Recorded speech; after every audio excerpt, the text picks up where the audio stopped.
Hello, everybody. Welcome to another episode of Startup Lantern. This is a podcast by entrepreneurs for entrepreneurs. This is geared toward building a community of people who are interested in starting up their own technology startup.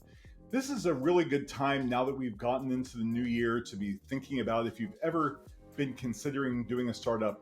Now might be an ideal time. I've heard an interesting quote from a friend of mine years ago who was in the middle of 2008, when everything was, when the economy was starting to tank, and he was going off to start up a new company. And I asked him, why are you choosing now to do a new startup? And he said, because when the economy is good, you sell. When the economy is bad, you build. So if the economy is starting to go down, that means that the cost of labor, all the rest of those things that normally would come with a very high price tag may end up being something that works inside of your favor. So take a new year, take advantage of what might be happening in the economy, and chase your doing a new startup. My name is Drews McFarlane. I've been through the startup scene several different times, and I'm happy to share with you what I've learned so that you don't have to learn it the hard way.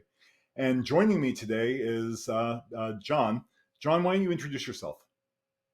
Thanks, Drews. So I'm John Duran. I am also an entrepreneur focused on working with Bruce to share some of the lessons we've learned and some of the experiences we see other startups going through.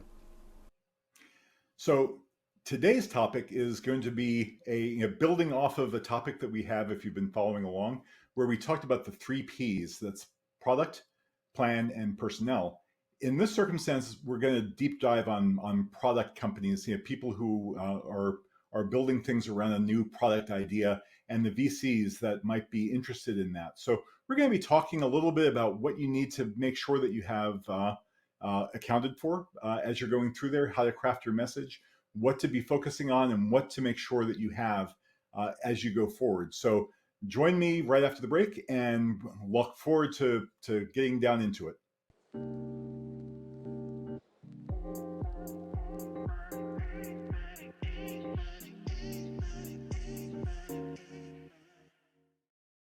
Welcome back, and thanks for joining us for episode 3 of the Startup Lantern. Today we're going to be talking about product-based startup companies and approaches and how to address the funding issues associated with those. So to that end, Drews, I have a question for you. We talk about product, people, plan. It would seem to me that every startup company is either a product or service-based company and should be considering going after a product-based venture capital funding source. Why is that not the case? And what really differentiates a product-based company? In general, when you think about it, as you said, every company has got a product or a service that they're bringing to market. Every company is also going to have a plan. Every other company is going to have some personnel. The real core here is, what is your key focus? I'll do the one extreme first.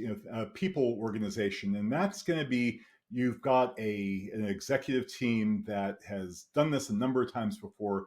And from that standpoint, the VCs, they see you, they see your track record, they recognize what that you've had success in the past, and they don't really care so much about what your product is, because they have so much confidence in the team that they figure that you can sell anything. So in that circumstance, the product is not as key or as important as anything else. When we start talking about a product-led company, and this is usually for people who are, maybe this is your first time around doing a product, doing a company. You've got some sort of a wonderful idea that you've built up because you've got some knowledge of the industry, and you see a good opportunity that might not be being serviced. So it's about some new intellectual property that you can tie yourself to, and that's what some organizations are really focused on. Other ones are going to be interested in like, if they don't care if your product is not unique. It can maybe there's some other things that are out there. If you've got an interesting plan on how to take it to market, that might be enough, and the other two can be put down by the wayside. in this circumstance, what we're going to be focusing on today is product-based companies. So in other words, you've got some really interesting, good idea, some new intellectual property, some method of being able to do something that nobody else is doing, and there's sets of investors that are very interested in that, basically investing in that intellectual property. So you've got companies, for example, like Kleiner Perkins, and they're very famous for that. They're looking for, they don't, if the idea is interesting, the idea is good, there's intellectual property there that they feel like can really revolutionize the industry. They'll invest in that regardless of whether or not you've ever done this before, regardless of whether or not you have a plan.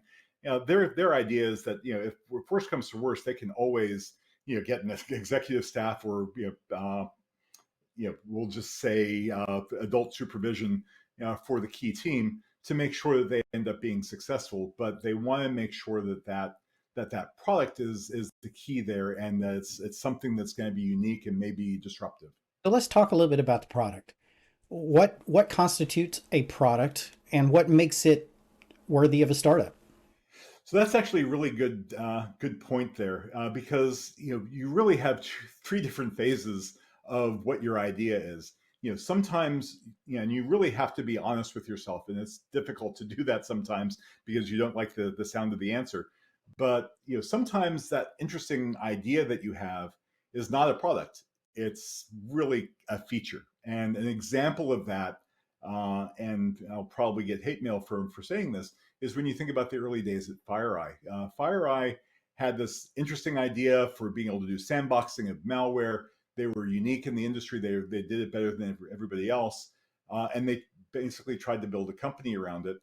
Unfortunately, it was one of those things, they definitely had products, but ultimately it turned into a feature. A lot of other people like Palo Alto, et cetera, were able to just turn around and as a feature of something else that was already existing. So that's, when we talk about this, that's what's kind of important. So you may be coming to market with something that is a really good idea, but it's a feature of something else. And it's okay to come to the VCs with something that ultimately right now is a really good feature. Maybe people will buy it standalone, but you do have to think about how you ultimately transition this feature into a product. And then the next step is this a product or is this a company? So in other words, once it is a product, is there an obvious route that you have to build other products that are similar to it, as you mature as an organization? So every VC that you're going to be talking to, even if you have a really good idea for a what might constitute a feature, that's okay as long as you can draw a line toward how you're going to grow, how you're going to expand, not just from a standpoint of we're going to expand by making everybody in the market buy this product. You have to figure out what's your next thing, how do you make sure that this is something standalone, where do you go from there, how are you building your brand, how are you building out an infrastructure around this that would make you a standalone company. Now, you don't have to get to that point. A lot of companies that start off and they're functionally a feature, their exit strategy is to get acquired by another larger organization that would need that feature, and there's nothing wrong with that at all. That's a really good way of being able to turn an interesting idea around into a rather lucrative exit pretty quickly. You just have to not put all of your eggs in that basket and assume that acquisition is going to come. You do still have to figure out, if you don't get acquired by the big fish, after the first year or two, how do you transition this so that you actually do have longevity? Because that transition can often be a chasm that you fall into if you stick out too long and you can't figure out how to transition. Eventually, that thing will get adopted as a feature into other things. And leave you. Nobody's going to want to buy it just from you if they can get it as another component of something else. So, Drews, I know we tend to focus on cybersecurity, cyber-based startups. That's a really full field. There's lots and lots of companies covering just about every aspect out there. So, what makes it harder for a startup in the cyber world right now, and what are some of the things that we'd be looking for? Well, the good thing and the bad thing about this is, you look at, you walk through a trade show like Black Hat or RSA, and you end up seeing a lot of similarities out there. Everybody's built on the same thing. You've got an elk stack with a database in the back end, maybe a data lake, and they're doing some sort of interesting analytics. And 90% of your product is open source, something else. And so you have to make sure that what you're bringing to market is actually interesting, unique, and it can be built on all those components that are basically the building blocks of your product. And we'll get into what the pitfalls are about that in a moment. But ultimately, the core of the idea still has to be something interesting and unique. You're building something on top of, you're not just coming out to, with a different iteration of somebody's elk stack. You're actually adding a little bit of value through analytics or something else along that line. So that's the key there is you have to figure out what that thing is. And unfortunately, what that ends up usually meaning is your product, your product idea, the thing that is coming to market, has got to be protectable. For to really interest the VCs that are product oriented, they're going to want to make sure that that intellectual property that you're proud of is actually something that they're going to be able to see having some longevity. One of those ways is through patent. To be patentable, it's basically got to have it's got to have these three things. It's got to be non-obvious. So in other words, if you're coming up with something that just anybody looking at the problem would be able to come back with, that's one of the benchmarks. The next thing is it's got to be demonstrable. You actually have to show that it's working. You can't just sort of like, oh, I'm going to patent a time machine. If you can't show a time machine, then you can't patent it. You actually have to be able to do that. And then the final thing is it's got to be unique enough for that there's no prior art. So in other words, this can't have existed in some other form out there. Now, these three benchmarks are often sort of dissuade some people because they look at their like, well, there's nothing, this is pretty obvious to me. If anything that you guys are building are going to be obvious to you. It doesn't, don't worry about that as being a big hurdle to overcome. It's just got to be non-obvious to the average person. If you were smart enough to figure out the problem, and the problem that you're trying to solve is non-obvious, then the solution is non-obvious too. So, simply the fact that there is no prior art might be enough to get you over that hurdle. So, it's got to be demonstrable. It's got to be no prior art. So, even with that, you might be looking back and saying, well, gee, there's nothing really in my idea here that is patentable, and don't be too sure about that. It doesn't necessarily have to be a full component. It can be a process. It can be a methodology of getting to a solution. And an example I like to pull out because it got ridiculed a lot. About 10 years ago, Amazon got dinged for patenting the one button sales. So you're like, what's non-obvious about that? You're like, that's pretty obvious. You click one button and you bought it. How is that non-obvious? Well, they didn't patent the button. What they patented was the process of going from the point where that person clicks to making all the decisions automatically that would ultimately lead to you making that sale. So it wasn't the button itself. They weren't patenting a button. They were patenting the process that got kicked off once that button was hit. So as you're building something, you may not, as you start off the process of developing, you may not know for sure what it is that is patentable, but you're going to be faced with certain problems building them out as along. And that may just be an interesting aha in the back of your head. Of those things, because those are the things that are going to ultimately potentially be a barrier to entry for anybody else trying to copy you. If you've gotten to how to solve that problem first, even if it isn't necessarily something that is core to the product. So you may find exactly that. It's not the button. It's the people in the who are using Amazon don't necessarily know all the gyrations of what happened behind the scenes to actually make that button work.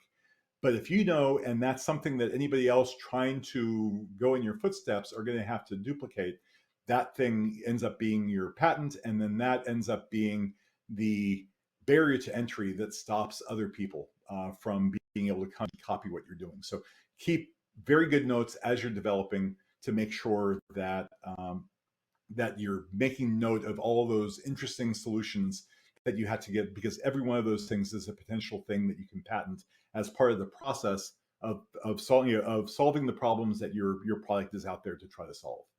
So that's there's a flip side though to intellectual property as well, and that is if you're going down the path of trying to solve some of these problems, you may be in a circumstance where you may end up running into other people's patents because somebody else has solved this problem before you. So there's a really good resource, Google. If you look up Google patent search, they have a wonderful patent search engine for being able to look for keywords and things like that to make sure that there is no prior art, that you aren't copying something that's already existed. Now, having said that, don't be too worried if you find things like that that may end up being an obstacle. And an example I use with that is there's actually a movie that they based on this about this guy that invented the intermittent windshield wiper. Windshield wipers already existed, and those windshield wipers were patented. Now he created an overlay on top of that, so he was able to figure out a way of making that other thing that's patented a little bit better. And you can basically resolve that by there's a patent holder. You basically agree to share some of the licensing capabilities, so they're going to be able to use the original patent holder will be able to use the intermittent, but you'll be able to use their patent for being able to create the windshield wiper to begin with. So there are ways of being able to do this, even if there is existing art. If you can figure out a way of being better than the existing art, it doesn't matter. I don't want to say that it doesn't matter at all, but there are potentially ways around solving that. So all these things are going to be items that your venture capitalist is going to be looking at very carefully as you go in there. So they're going to be interested in, first of all, what protectable intellectual property do you have? And they're also going to be interested in what intellectual property might you be using that doesn't belong to you. And they want to make sure that that's pretty well taken care of as well. Okay, I have two questions. First question, there's a lot of talk there about patent, probably a future show topic, but is a patent required for a product-based approach to get venture capital funding? It's not required, but it certainly helps, because again, remember, with these VCs that are interested in intellectual property, they want to make sure that if they're investing in this, and this is disruptive technology, that somebody else with deeper pockets isn't just going to come right around and copy it. So having something that's protectable will give them the warm fuzzies that this is something that they can invest in, and it's going to have some legs. You're going to have an opportunity to build out on this without the big guys coming in and duplicating it easily. So that's why it's important. It's not crucial, but it is certainly it definitely does provide an obstacle to other people getting into the market, which is going to make them feel very comfortable. Is going the product-based approach more difficult than going through a plan or the people approach? Well, first thing is if you're taking the people approach, that's not a choice that you get to make. That's a choice that they make about you. And like I said, people who are going down that route. This is usually you've got an entire executive staff that's worked together before, and they have a proven track record, and you can't you typically don't get to start off I'm going to go down the people route unless you have some really good persuasive capabilities of bringing some top-notch talent to your organization to kind of staff it out with people that the venture capitalists trust. So the other approach is the plan approach, and in that circumstance, it's not as important that your idea is unique. You have to have a unique way of implementing that. So, in other words, maybe there's some sort of an idea that you have, where there's a mainstream solution for, for whatever it is. It's going after the 90% of the market that would be interested in that. But you see this underserved piece of the market down there that maybe by changing things around a little bit, you're going to be able to service them a little bit better by just using the same. Basically the product can be identical, but you're servicing a different market. You're presenting it in a different way, and I'm being kind of nebulous about how I'm talking about this because it can be a number of different things that you're bringing in that are unique. For example, you might be able to carve yourself out a niche, not by having a unique product, but by having a different unique licensing model. An example I have is like, Splunk has been very successful in the market, so successful that it's actually caused them problems. They built a pricing model around the idea of building out a product that was going to be able to process alerts and events and things like that, which was going to be a finite number of things that they had to manage. And they priced themselves in a position where they were able to extract as much money as they could out of their customers by doing that. And of course, it became such a popular tool that people wanted to use Splunk for a number of different things that it was never really intended to be used for, looking at behaviors where you're not just taking those exceptions, you're taking all kinds of things. But now if their pricing model was based on having X number of records coming in every day, and now you want to multiply that 100x, they price themselves out because they can't change their price easily. They've got Wall Street that's sort of beholden to them. So now they have to figure out a way of being able to not walk away from that business. And that's very hard once you've established a pricing model. So you get companies like Datadog that have walked in and been able to address very specific niches, like being able to do Kubernetes modeling and analysis, which you could theoretically do with Splunk, but it would just be exceptionally expensive. So they managed to figure out a way of carving out an interesting niche by just simply by having a product that had a different licensing model, so that customers could afford to buy that where they couldn't afford to buy something like Splunk. So maybe to wrap this up a little, with very few exceptions, this is probably where most Silicon Valley startups begin, with a good product idea.